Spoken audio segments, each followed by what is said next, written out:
I'm Shalvi, Assistant Professor, Jyoti Vidyapeeth University.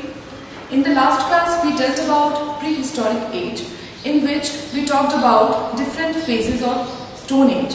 And now, in this class, we will proceed further, that how we can interpret history. So in this class, we will talk about interpretation of history.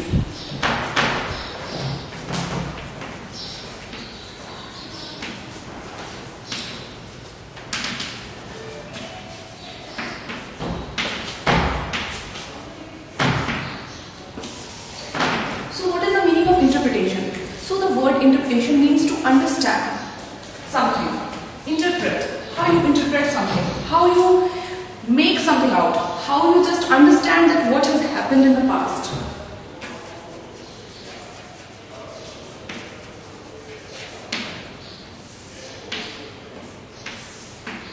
So how do we understand history? How do we know our past?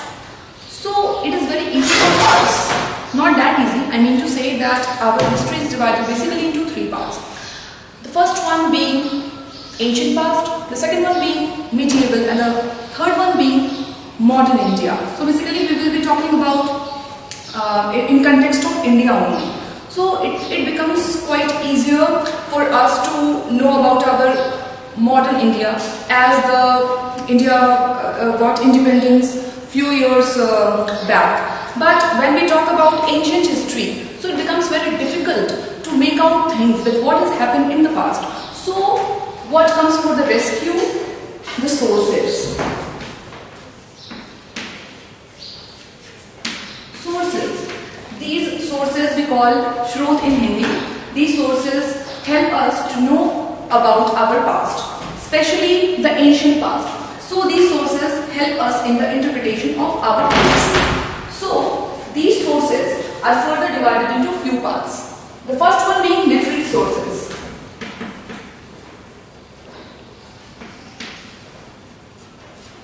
And the second one being archaeological sources.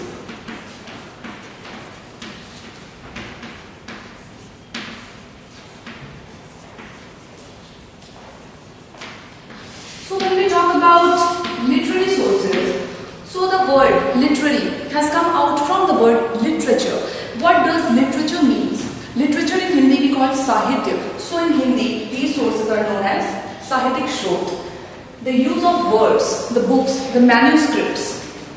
So the use of words, basically we are talking about literature. So the literary sources can further be divided into two parts. The first one being religious literature and the second one being secular literature.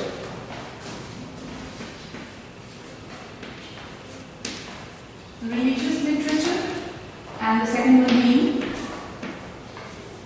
secular literature.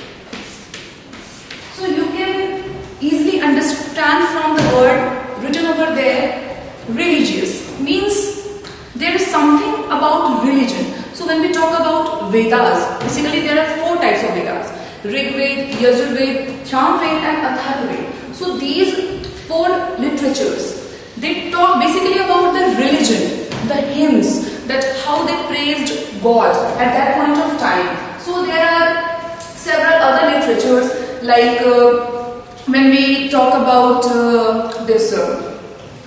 So these are the Vedas, the Upanishad.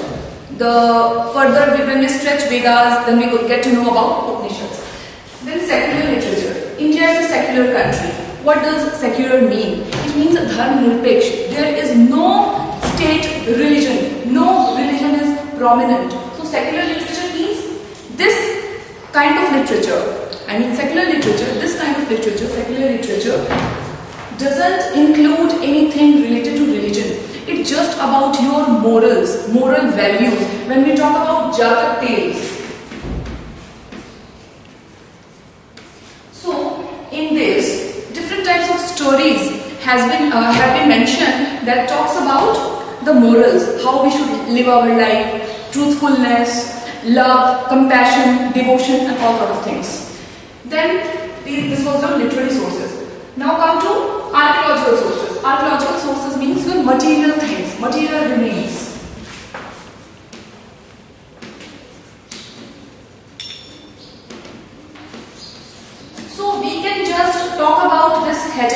in three parts. The first one being coins, the second one being inscriptions, and the third one being monuments. There are other divisions also, like paintings, artifacts, and all such things. But when we talk about archaeological sources, we basically study this particular heading under these sub-points. So coins. Coins means the study of coins is known as numismatics. So coins tell a gives a lot of information about the ancient India. It tells about religious life, social life, and economic life, political life of India at that point of time. Then inscriptions. Inscriptions, what does this mean? These are written on rocks, walls, caves, and all such things, pillars. So the study of inscriptions is known as numismatics. Then monuments. There are so many monuments in India. Tourists come to India to visit these monuments. They are your Taj Mahal, then your Red Fort, then Jantar Mantar, and the state, this Rajasthan. This state also has a lot of monuments. When we talk about Hawa Mahal, and when we talk about Amer Fort, and so many things. So these monuments also help us in interpretation of our past. So today we talked about interpretation of our past with the help of sources, and basically there are two parts. So we'll be talking about travel accounts in our next class. Thank you so much.